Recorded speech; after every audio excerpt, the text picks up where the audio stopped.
where the hell are the new iPads? Last year, Apple did something different, and it's not necessarily a good thing. They didn't announce any new iPads in the fall, which was kind of a shock to a lot of people, including myself, that was kind of waiting for that new iPad to buy. But I think that right now is probably the worst time to buy a new iPad, and if you're thinking of buying one, you should just stop right now. So why do I think it's a horrible idea, and what are the leaks and rumors surrounding the new iPad lineup for 2024? Well, let's talk about it. So before I get into the leaks and rumors, I think it's wise to kind of talk about why I think you should not buy an iPad right now. And that is because Apple is planning a spring event for their iPad lineup. It's usually a Mac update or an iPad update, but if I was to bet all of my money, I think that I'd bet it being an iPad update, because last year in the fall, there were no new iPads. They kind of skipped that event. So a lot of people are thinking that the event, according to rumors, is going to be after around March 19th. All those new iPads are going to be either coming in the next couple of weeks, or they're going to announce a couple of them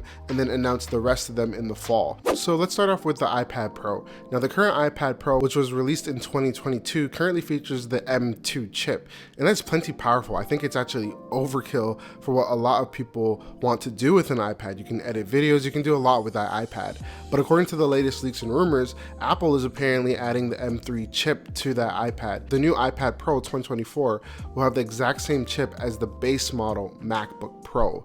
That's insane. That means that for what you can do now, you're going to be able to do it a lot more efficiently, a lot quicker. You're going to be able to handle more files at once. It's just overall a more powerful system. For people that are video editors, photo editors, you're really going to benefit from the improved speed. Speaking of photo editing and video editing, we can talk about the display. And the new iPad Pro 2024 will apparently have an OLED display, which is the same technology on the current iPhones, meaning you're going to get better color accuracy, a sharper image, and overall a better experience, making it great for you photo editors and graphic designers. Now, it will also have a larger screen. The current iPad Pro comes in at around 12.9 inches, but according to leaks and rumors, the new iPad will actually have a 13-inch option. Apparently, they were going to release a 14-inch iPad and kind of decided to scrap that idea and stick with like a 13-inch. Lastly, according to the latest leaks and rumors, the iPad Pro 2024 will actually have a glass back, meaning that you're going to be able to charge it wirelessly using MagSafe. Now,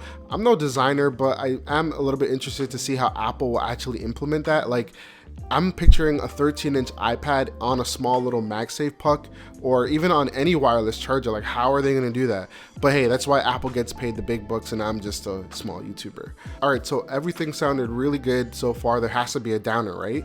Yeah, there is a downer. So basically the iPad Pro 2024 will be increased in price, coming in at $1,500 for the base model, and apparently $1,800 for the more expensive model. I don't know if you can tell, but I do actually have a cold, so my voice sounds a little bit strange. I'm gonna need to grab some orange juice. I'll get that later. But before I do, let's talk about the iPad Air 6, which will replace the iPad Air 5 in Apple's lineup. According to Apple analyst Ming-Chi Kuo, this will be the first iPad Pro being released, which will come out in March. Rumors are also suggesting that the iPad Air 2024 will come out in two sizes, which includes a 10.9-inch version, which we have now, and then a larger 12.9-inch version. So you're gonna get a bigger screen on the iPad Air 6. Now, the big difference for the iPad Air 6 and the iPad Pro is that there aren't any rumors saying that the iPad Air 6 will actually have an OLED display, and apparently it will feature a mini LED, which is currently on the current lineup of iPad Pro. This is rumored to come out at $599